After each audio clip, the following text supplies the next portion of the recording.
rahmat. Mana ko'rdingizmi? Rahmat. O'sha front orti nuroniylarimizni eslab mana alohida e'tirof qilyaptilar.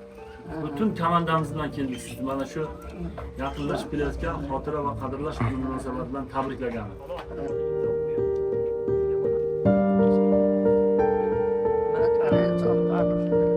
Rahmat katta sizlarga.